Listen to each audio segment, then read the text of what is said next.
Сьогодні ми зібралися в Модеї, щоб обсудити дуже цікаву та важливу тему про те, що ми маємо право, українці, відзначати День Незалежності України в Огайо. Хочу вас познайомити з людиною, яка дуже вплинула на таке рішення і посприяла йому.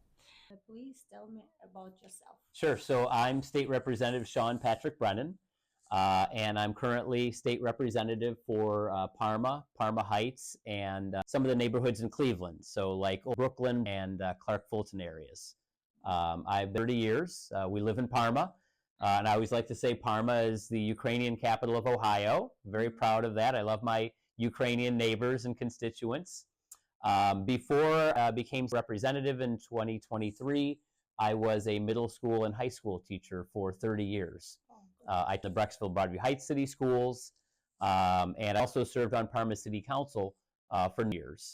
I classroom and City Hall at the end of 2022, and I am now. I was at the State House in Columbus for the state of Ohio. I have a question. Yes. What challenges did you face while passing the law on Ukrainian Independence Day in Ohio? Sure. So I was honored to support the bill that created Ukrainian Independence Day in Ohio, August 24th, as probably everybody watching and listening knows. So this is wonderful. But time call me. They have ideas for bills and new laws in Ohio, and it's not easy. It's very difficult to pass a law because there are 99 members of the Ohio House of Representatives, which is where I serve, and you've got to pass a bill there. So you have at least half of the 99 that like your idea. It passes there, then it goes to the Ohio Senate. And there are 33 members in the Ohio Senate, and you have to have at least half of them that like your idea, and then they vote on it and approve it. And then it goes to the governor, and you have to hope that the governor likes your idea. And of course, this bill, a lot of support.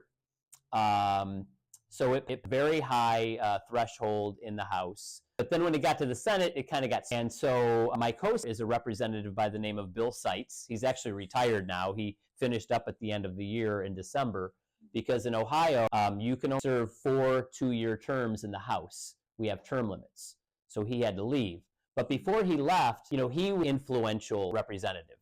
And he was able to get our bill added to another bill that was guaranteed to pass both the House and Senate.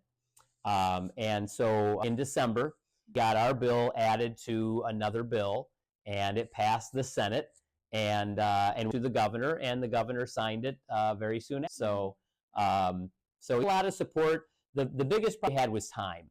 There are so many bills in the state legislature that you only have so much time to hear them all. So we ran out of time. We passed out of the House, ran out of time in the Senate, but we really lucky. And with a lot of hard work, we got it added to that other bill, and we got it done. How did you convince your colleagues to support this initiative? Right. So as I said, I have 9 colleagues. 99 is in the House, so I'm one of the 99.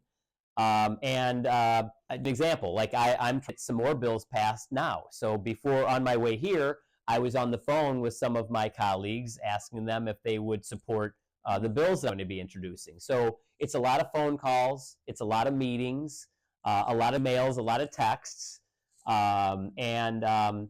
so the things done at the State House is the same way you get things done anywhere. It's about relationships, right? So if you someone and you've built that trust relationship with them, chances are if you come up with a reasonable idea, they're going to be supportive of it. I always say it's hard to vote no against someone that you like, right? Right. So that's been my goal in this House, is to build relationships with my Democratic and Republican colleagues, and really try to find bills and agree on. And this was one of those examples. So a big part of how I got it done was just communicating with my colleagues.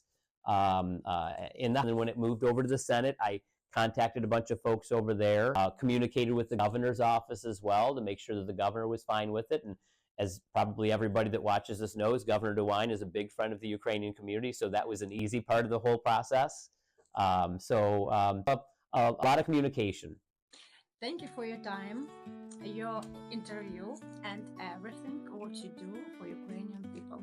Thank you very much. Nice to meet you. You too. Thank you, Marta. You did a great job. It's an honor to be here with you today. Будь в курсі всіх подій на інформаційній платформі «Дома».